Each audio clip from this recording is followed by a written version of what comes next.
안녕하세요. 이지안 사회의 이지 선생님입니다. 자, 오늘부터는 촬영 방법을 조금 바꿨습니다. 우리 두 번째 시간 새로운 문물의 전래에 대해서 우리 같이 오늘 즐겁게 공부해 봅시다.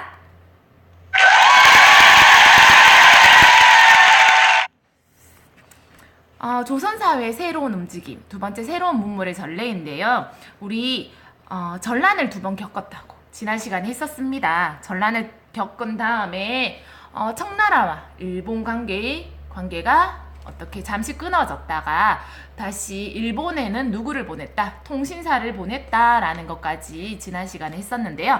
자, 교류를 하기 시작했어요. 계속 그대로 닫고 있을 수는 없으니까. 그래서 다시 활발하게 교류를 하면서 일본에는 누구를 보냈다고 했었죠? 우리 통신사를 보냈다고 했었습니다. 그리고 청나라에는 이제 연행사를 보냈어요.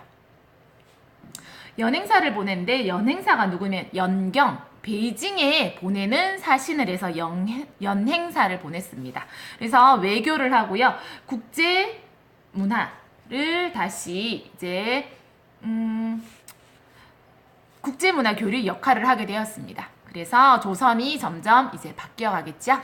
자, 어떤 식으로 바뀌는지 우리 이제 들어갈 시간입니다. 첫 번째, 두둥, 실학의 등장입니다. 당시 조선의 상황은 어떤지 한번 볼까요? 전쟁으로 인해서 뭐 어땠어요? 전쟁 있었고요. 또 누구?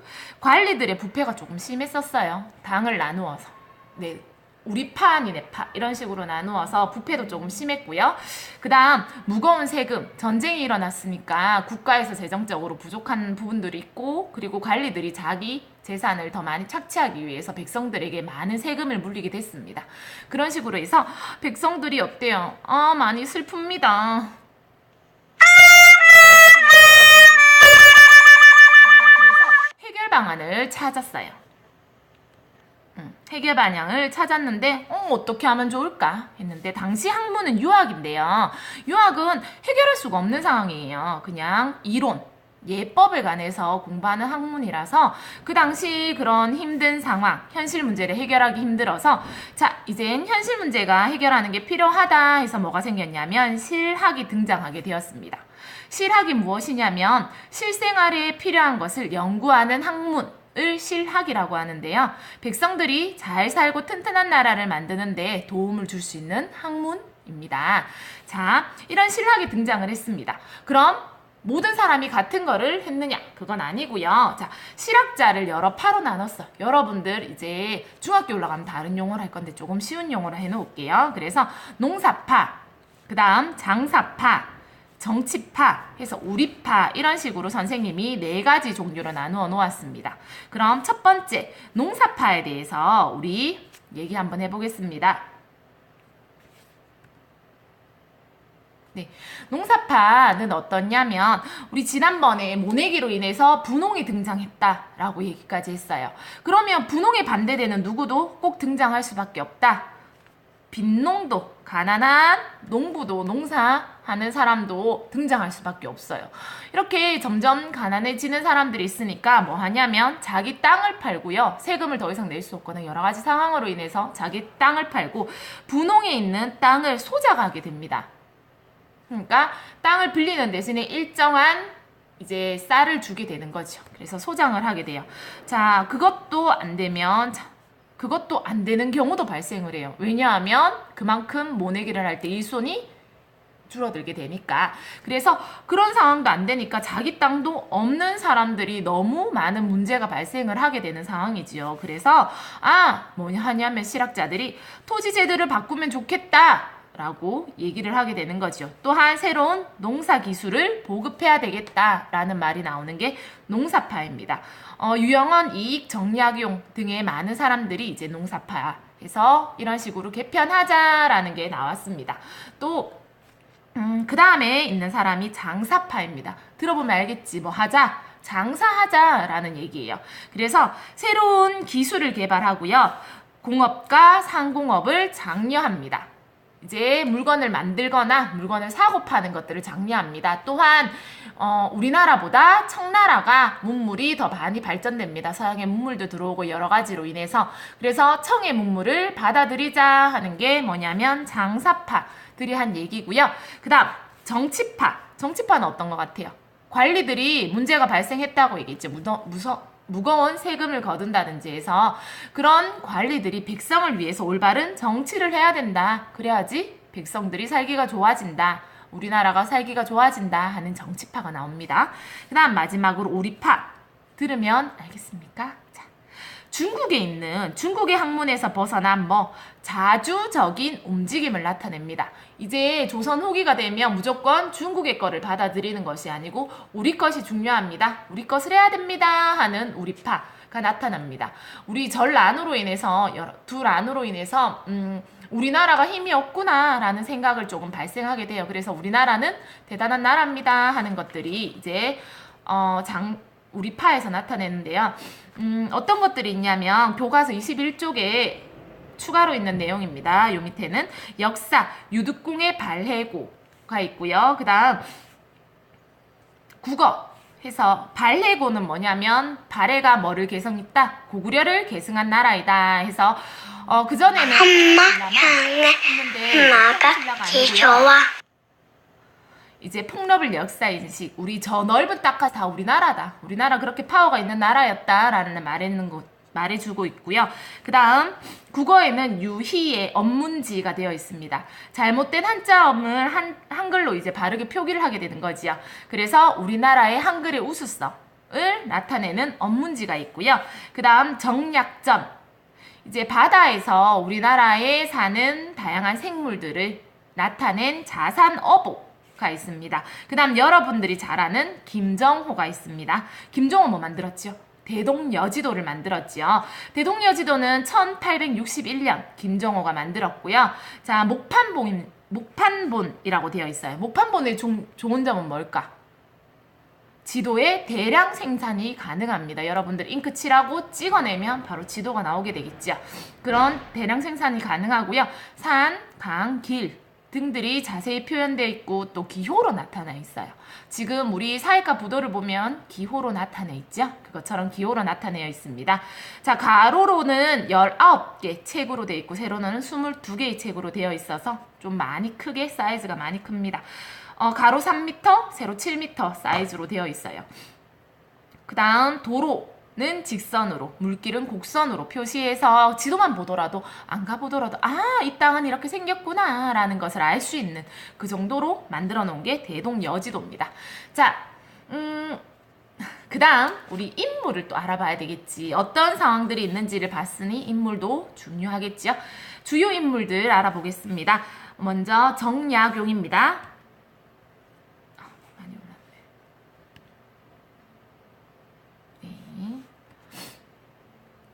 정약용은 뭐 하냐면 많은 책들을 편찬했어요. 첫 번째는 여러분들 경세육표라는 책이고요. 토지제도를 이제 바꾸자. 아까 우리 농사파가 얘기했던 토지제도를 바꾸자 되어 있고요. 그리고 인재를 고용하자라는 고르게 고용하자라는 것이 나타내고요. 그 다음 목민심서에서 지방관리들이 어떻게 해야 되는지, 백성들을 어떻게 잘 해야 되는지, 수령들이 어떻게 해야 되는지 나타낸 목민신서가 되어 있습니다. 그 다음 제일 중요한 거, 정약용이 했던 거는 과학적, 기술적으로 많은 영향을 끼쳤는데요. 자, 우리 메인 수원 화성을 설계했습니다. 거중기를 고안했거든요. 거중기는 교과서 18쪽에 그림이 있습니다. 도르래의 원리를 이용했고요. 자, 일손을 전략할 수 있었고 양쪽에서 이제 돌을 들 때 여러 가지 이런 드는 데 있어서 많은 사람들이 달라붙는 것보다는 기계를 이용해서 조금 더 쉽게 들 수 있도록 되어 있죠. 그 다음 사고 위험이 그런 식으로 줄어들게 됩니다. 공사 기간이 단축되고 비용도 단축되게 돼요. 한 사람이 등용할 때 뭐 식비라든지 여러 가지 나가는 그런 것뿐만 아니고 여러 가지들 해서 그런 많은 이득을 끼친 이제 기계가 되겠죠. 자, 그로 인해서 우리 수원 화성은 정말 넓은 성이 2년 6개월 만에 지어지게 됩니다. 대단하죠. 그런 식으로 되어 있고 뿐만 아니고 여러 가지 때 기술이 들어갔는데요. 농로, 크레인처럼 생긴 농로도 들어가고요. 동거, 소형 수레도 있고요. 그다음 썰매 같은 것도 여러 가지 이제 그런 장치들을 개발해서 우리 열심히 수원화성을 짧은 기간 안에 이제 건설하게 됩니다. 왜 건설했는지는 이따가 조금 뒤에 정조랑 얘기 한번 해보겠습니다. 자, 그 다음 두 번째는 영조와 정조가 뭐 했냐면요. 탕평책을 했어요. 탕평책은 뭐 하냐면 우리 얘기했던 게 서로 다른 파가 있어서 우리 파 사람만 등용할 거야. 우리 파 사람만 등용할 거야 하는 그런 식으로 파가 나누어져 있었거든요. 그래서 그런 식으로 하니까 안 좋아. 왜냐하면 누구나 이제는 어디에 있을 수도 있으니까. 그렇기 때문에 서로 다른 무리의 신하들을 이제 서로 등용을 하자. 뿐만 아니고 양쪽에서 등용을 서로 하게 되면 어때요? 한 파가 우세한 게 아니고 서로 골고루 영향력을 끼치죠. 그리고 영향력을 끼치니까 왕권 강화에도 도움을 된다. 나라를 바로 세우는 데도 도움이 된다라는 것들이 들어갑니다. 그 다음 정조가 나옵니다. 중간에 우리 한 명 빠졌어요. 사도세자가 빠졌는데 여러분들 사도세자는 알죠? 그 사도세자가 그런 여러 가지 서인들과 그런 파의 다툼으로 인해서 죽게 돼서 정조는 자기 아버지가 죽었습니다. 정조의 할아버지가 영조가 되거든요. 그래서 안 되겠다. 이런 식으로 왕권이 약하니까 안 되겠다 해서 여러 가지를 하게 됩니다. 자, 어떻게 하면 조금 더 왕권을 강화할 수 있을까라는 것을 생각해서 했던 게 규장각을 설치하게 됩니다. 그래서 젊은 사람들을 조금 더 인재를 많이 등용하게 돼요. 그런 식으로 해서 기존에 있는 세력들을 조금 밀어낼 수 있는 여러 가지 방법들을 찾게 되는 거지요. 해서 인재들에게 학문도 연구하고요. 여러 가지 나라의 정책에 대해서 함께 의논하고 토론하는 그런 규장각을 만들었습니다. 또한 경제를 발전시키기 위해서 상업을 장려했습니다. 농사 짓는 거는 좀 이게 땅이 일정하게 있어야 되기 때문에 빈농, 부농 정확히 좀 나눠져 있는 그런 문제들이 있기 때문에 상업을 발전시켜서 기술을 발전시킨다면 그렇지 않는 사람들도 여러 가지 이제 백성들의 경제적인 활동을 장려할 수 있게 되겠죠. 그래서 경제 발전에도 힘을 썼고요. 마지막으로 수원화성 건설했다. 바로 앞에서 우리 봤죠. 정약용이 거중기 만들었던 것. 수원화성을 건설한 이유가 뭐냐면 처음에 수도에 있는 땅은 자기들의 원래 기존에 있는 파의 사람들이 많은 땅을 가지고 있었어요. 그래서 그 사람들의 권한을 조금 가지고 온다는 의미도 있었습니다. 그래서 군사와 상업의 중심지로 만들어서 기존에 있는 사람이 아니고 이곳에서 하는 것들을 메인으로 하기 위해서 합니다. 그래서 왕권 강화가 되겠죠.